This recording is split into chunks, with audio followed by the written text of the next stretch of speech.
Break के बाद स्वागत बढ़ते आगे। रांची से बड़ी खबर, जहां विधानसभा सत्र का आज अंतिम दिन है। पहली पाली में अभिभाषण पर चर्चा होगी, दूसरी पाली में अनुपूरक बजट पर चर्चा होनी है।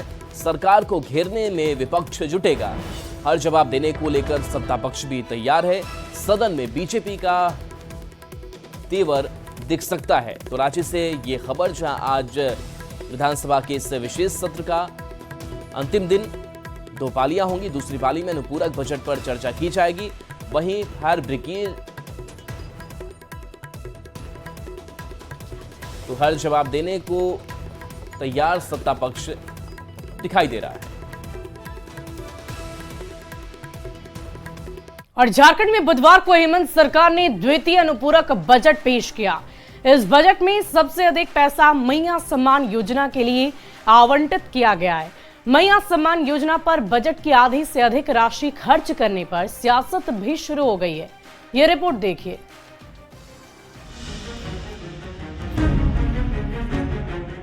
झारखंड में बुधवार को हेमंत सरकार ने फ्री योजना के लिए सरकारी खजाना खोल दिया।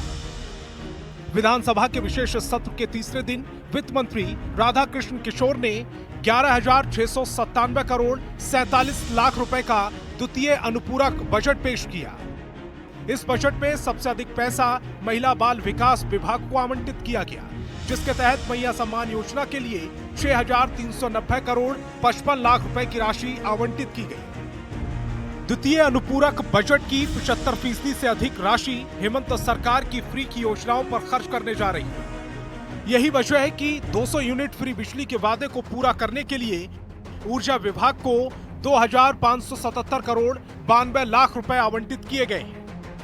चुनाव में किए गए वादों को पूरा करने के लिए सरकार ने उन विभागों पर विशेष जोर दिया है जिससे जनता सीधे तौर पर जुड़ी हुई है। इसके अलावा गृह कारा एवं आपदा प्रबंधन विभाग के लिए 445 करोड़ 96 लाख, स्कूली शिक्षा एवं साक्षरता विभाग के लिए 272 करोड़ 80 लाख, कृषि पशुपालन एवं सहकारिता विभाग के लिए 250 करोड़, ग्रामीण विकास विभाग के लिए 194 करोड़ 28 लाख, पथ निर्माण विभाग के लिए 170 करोड़ 15 लाख, आपदा प्रबंधन के लिए 166 करोड़ 40 लाख और स्वास्थ्य एवं परिवार कल्याण के लिए 144 करोड़ 43 लाख रुपए आवंटित किए गए। आंकड़े बता रहे हैं कि हेमंत सरकार अनुपूरक बजट का 3/4 हिस्सा सिर्फ चुनावी वादों को पूरा करने के लिए खर्च करने जा रही है। इसे लेकर झारखंड में सियासत भी खूब हो रही है। झारखंड लोकतांत्रिक क्रांतिकारी मोर्चा के इकलौते विधायक जयराम महतो ने मैया सम्मान योजना का कड़ा विरोध किया और कहा कि सरकार मैया सम्मान योजना के जरिए 18 साल की युवतियों को मानसिक रूप से पंगु बना रही है। खिलाफ इसलिए है चूंकि आप 18 साल की बहन को दे रहे हैं मैया सम्मान योजना।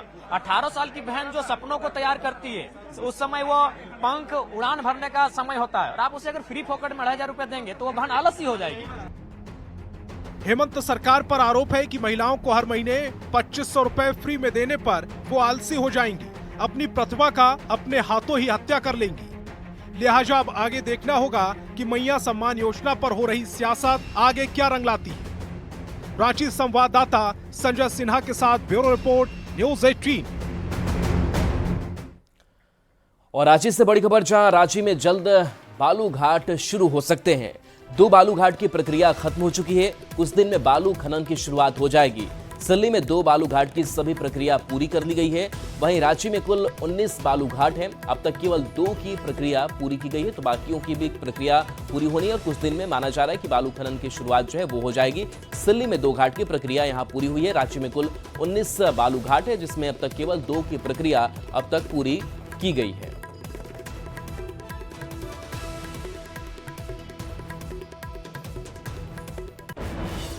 और इस बीच राजधानी रांची से ही एक बड़ी खबर आ रही है। क्रशर संचालक से रंगदारी की मांग की गई। शैलेंद्र प्रताप नारायण से रंगदारी की मांग की गई है। 20 लाख की मांगी गई रंगदारी। देवा गिरोह के अविनाश तिवारी पर यह आरोप लगे हैं। इस वक्त की बड़ी खबर, पैसे नहीं देने पर जान से मारने की धमकी दी गई।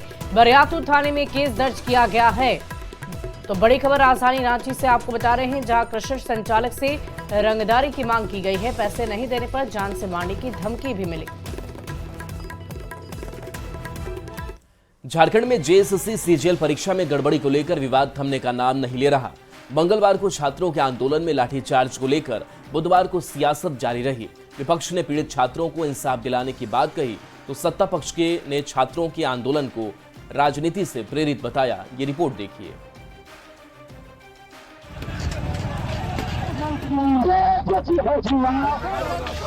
झारखंड में जेएसएससी सीजीएल परीक्षा में धांधली के आरोप को लेकर अभ्यर्थियों के उग्र आंदोलन के बाद अब सियासत भी शुरू हो गई है। मंगलवार को सड़क से शुरू हुआ छात्रों का प्रदर्शन बुधवार को सदन तक पहुंच गया। हजारीबाग में प्रदर्शनकारी छात्रों पर लाठीचार्ज का जमकर विरोध देखने को मिला। पीड़ित छात्रों को इंसाफ दिलाने के लिए विपक्षी दल के नेताओं ने एक सुर में आवाज उठाई। के स्तर पर जहां कदाचार होगी उसका विरोध भारतीय जनता पार्टी सदन में भी करेगी आने वाला समय, और सदन से बाहर सड़क पर भी करेगी। छात्रों की टीम को मुख्यमंत्री बैठे, सुदीप सोनू जी मंत्री बन चुके हैं, जाइए उनसे बैठिए, बातचीत करिए, समस्या क्या है, समस्या का निदान कैसे होगा, आप उनको संतुष्ट कीजिए। आप सरकार हैं, आप उन्हीं के उम्मीदों को से चुनकर यहाँ तक आए हैं, तो उनको संतुष्ट कीजिए। दरअसल ये पूरा मामला 21 और 22 सितंबर को हुई सीजीएल परीक्षा को लेकर उपजा। झारखंड में 823 केंद्रों पर परीक्षा ली गई। परीक्षा में 3 लाख से ज्यादा अभ्यर्थी शामिल हुए। अभ्यर्थियों का आरोप है कि पेपर लीक हुआ, लिहाजा अभ्यर्थी परीक्षा रद्द करने की मांग कर रहे हैं, जबकि सत्ता पक्ष के लोग छात्रों के विरोध प्रदर्शन को राजनीतिक रूप से प्रेरित बता रहे हैं। लेकिन राजनीतिक उद्देश्यों से प्रेरित आंदोलन के पीछे चेहरा छुपाकर भारतीय जनता पार्टी अगर छात्रों के भविष्य के साथ खिलवाड़ कर रही है तो इसका हम विरोध करते हैं और सख्त चेतावनी देते हैं कि कानून को हाथ में लेने वाले लोग दंडित होंगे। परीक्षा रद्द करने की मांग को लेकर झारखंड के कई शहरों में उग्र प्रदर्शन भी हुआ। आंदोलन के बाद जेएसएससी में जांच कमेटी बनाई गई। कमेटी में जांच रिपोर्ट में किसी भी गड़बड़ी से इनकार किया गया। बाद में हाईकोर्ट ने जेएसएससी और सरकार से इस पर जवाब मांगा। मामले की सीबीआई जांच की मांग भी उठी, लेकिन हाईकोर्ट ने सीबीआई जांच की मांग खारिज कर दी। विरोध और विवाद के बीच जेएसएससी ने 4 दिसंबर को सीजीएल का रिजल्ट जारी कर दिया। राज्य में 2025 पदों पर बहाली होनी है, जिसे लेकर 16 से 20 दिसंबर तक डॉक्यूमेंट्स वेरिफिकेशन भी होगा। पर सियासत और आंदोलन के बीच ये देखना होगा कि शेड्यूल पर क्या असर पड़ता है। रांची संवाददाता संजय सिन्हा और अविनाश कुमार के साथ ब्यूरो रिपोर्ट, न्यूज़ 18। और इस बीच राजधानी रांची से एक बड़ी खबर आपको बताएं। सुषमा बड़ाई को धमकी मिली है, जान से मारने की धमकी मिली। 3 लोगों पर केस दर्ज किया गया है। विष्णु सोनी, महेंद्र ठाकुर, संजीव पांडे पर केस दर्ज। लोअर बाजार थाने में ये केस दर्ज हुआ। मामले की जांच में फिलहाल पुलिस जुटी हुई है। आईजी नटराजन केस में जुड़ी है पद्मा उर्फ सुषमा बड़ाई।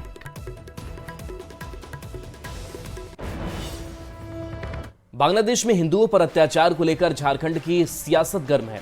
झारखंड सरकार के मंत्री और कांग्रेस नेता डॉक्टर इरफान अंसारी ने पीएम मोदी को बांग्लादेश पर हमले की चुनौती दी तो बीजेपी ने झारखंड में बांग्लादेशी घुसपैठ को रोकने की नसीहत दी है। ये रिपोर्ट देखिए। बांग्लादेश में हिंदुओं पर अत्याचार की आग से झारखंड की सियासत सुलग गई। हिंदुओं और मंदिरों पर लगातार हो रहे हमले के खिलाफ राजनीतिक गलियारे में काफी नाराजगी देखी जा रही है। अल्पसंख्यक हिंदुओं के साथ हो रही हिंसा का झारखंड सरकार के मंत्री डॉक्टर इरफान अंसारी ने विरोध किया और कहा कि बांग्लादेश में सनातन भाइयों के साथ गलत हो रहा है। पीएम मोदी को बांग्लादेश पर अटैक कर देना चाहिए। हमारे बांग्लादेश में हमारे सनातन भाई, हिंदू भाई के साथ गलत हो रहा है, तो निश्चित तौर पर मैं कहूँगा देश के प्रधानमंत्री जी को बांग्लादेश पर अटैक कर दीजिए। स्वास्थ्य मंत्री डॉक्टर इरफान अंसारी यही नहीं रुके। हिंदुओं पर बढ़ रहे हमले पर चिंता जाहिर करते हुए कहा कि भारत को बांग्लादेश से अपने सारे संबंध भी तोड़ लेना चाहिए। बांग्लादेश के पूर्व प्रधानमंत्री शेख हसीना को भी भारत में पनाह नहीं देना चाहिए। संबंध टूटेंगे, सप्लाई बंद होगी, पावर प्लांट बंद होंगे, अंधेरा होगा तो बांग्लादेशियों के दिमाग की बत्ती जलेगी। पूर्व राष्ट्रपति को आपने शरण दिया है, यहाँ हटाइए उसको, यहाँ से क्यों रखे हैं यहाँ आप लोग? छोटा सा बांग्लादेश है, घुस जाएंगे हम लोग। हिंदुओं पर हो रहे जुल्म के खिलाफ डॉक्टर इरफान अंसारी बांग्लादेश पर अटैक के लिए पीएम मोदी को ललकार रहे हैं। भला इस पर बीजेपी कैसे चुप बैठती?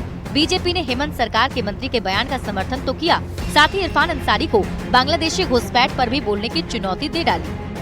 झारखंड में जिस तरह से बांग्लादेशी घुसपैठी, झारखंड के अंदर उनके सरकार के संरक्षण में जिस तरह से संथाल परगना में आए दिन छोटे मोटे इस तरह की घटनाएं करते रहते हैं, उसमें भी इरफान अंसारी जी को बयान देने की आवश्यकता है। कांग्रेस बांग्लादेश पर हमले के लिए प्रधानमंत्री नरेंद्र मोदी को चैलेंज कर रही है। बीजेपी झारखंड में बांग्लादेशी घुसपैठ को रोकने की नसीहत दे रही है। अब ये देखना होगा कि हिंसा पर सियासत आगे क्या रंग लेती है। रांची संवाददाता गौरव झा के साथ ब्यूरो रिपोर्ट, न्यूज़ 18।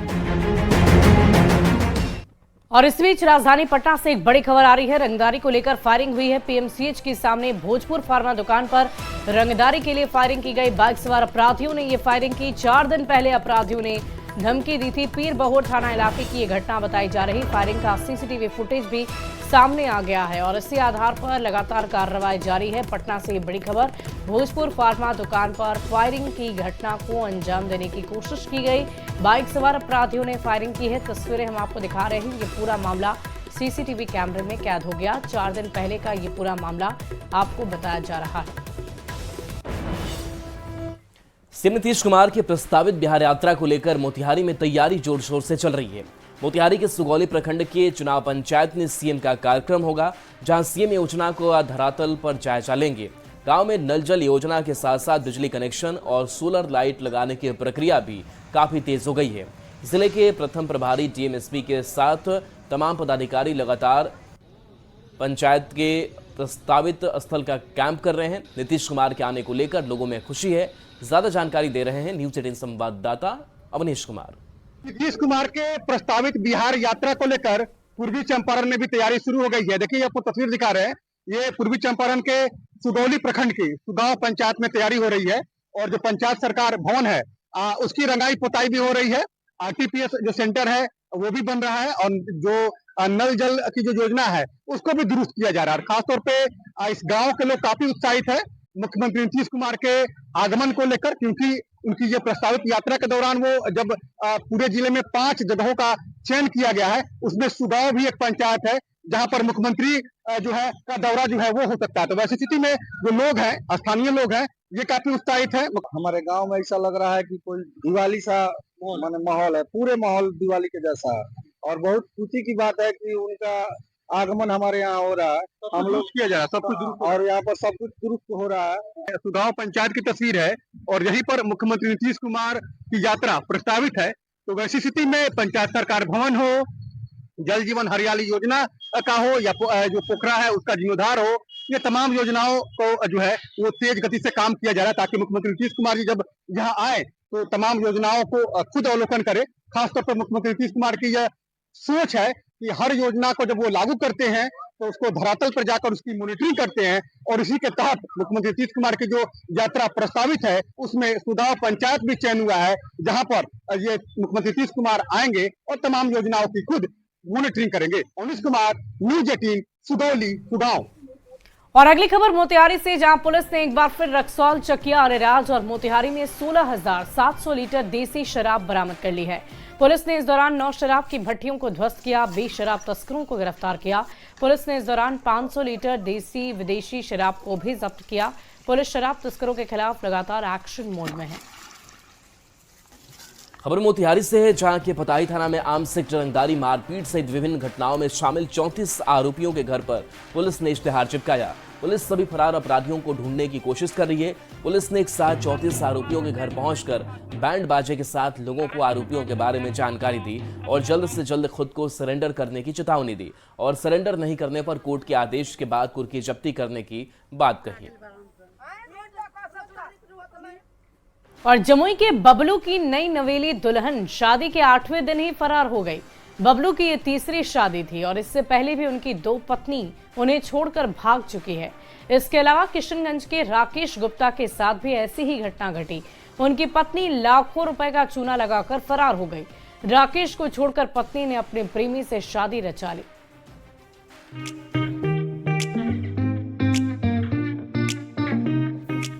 ये है जमुई के बबलू, जिन्होंने बड़ी धूमधाम से शादी रचाई। शादी के 7 दिन तक तो सब कुछ सही रहा, लेकिन 8वें दिन उनकी जिंदगी में ऐसी तबाही आई जिसके लिए वो तैयार नहीं थे। जी हाँ, बबलू की नई नवेली दुल्हन उन्हें छोड़कर फरार हो गई। तब से बबलू परेशान है।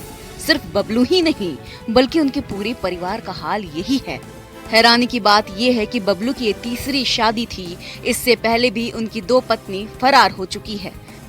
इस बार भी शादी के 7 दिन बाद दुल्हन अपने पति को श्रृंगार की दुकान में छोड़कर भाग निकली।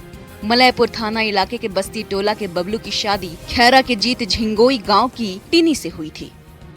शादी के बाद बबलू अपनी पत्नी को लेकर ससुराल से घर लौट रहा था। इसी दौरान महाराजगंज बाजार के पास पत्नी ने श्रृंगार की दुकान से कुछ सामान लाने को कहा। जैसे ही पति सामान खरीदने गया, नई नवेली दुल्हनिया रफू चक्कर हो गई। ससुराल से फरार होकर दुल्हन अपने मायके भी नहीं पहुंची। अब दूल्हे को इस बात की चिंता सताने लगी कि उसकी पत्नी गई तो गई कहाँ। गंज में उतरे, हम दोनों साथ गए दुकान। वो दुकान के अंदर गए, बोला भैया सामान रखकर आइए। फिर हम जो सामान रखने के लिए गए, बीच में वो लड़की गायब हो गई है। महाराजगंज से? हाँ। तो वो क्या, किस लिए गई थी दुकान पर? क्या दुकान पर वो सामान लेने के लिए। कैसा सामान? वो श्रृंगार दुकान के लिए थे। ऐसी घटना सिर्फ बबलू के साथ ही नहीं हुई, बल्कि इस लिस्ट में किशनगंज के राकेश गुप्ता भी शामिल हैं। जी हाँ, राकेश गुप्ता की पत्नी भी उन्हें छोड़कर फरार हो गई है। जाते जाते वो लाखों रुपए का चूना भी लगा गई। पत्नी के फरार होने के कारण राकेश पहले से ही परेशान थे, लेकिन सोशल मीडिया पर वायरल हुए एक वीडियो ने उनकी परेशानी और बढ़ा दी। ये वीडियो किसी और का नहीं बल्कि उनकी पत्नी का ही है। वीडियो में उनकी पत्नी अपने प्रेमी के साथ शादी के बंधन में बंधते दिख रही है।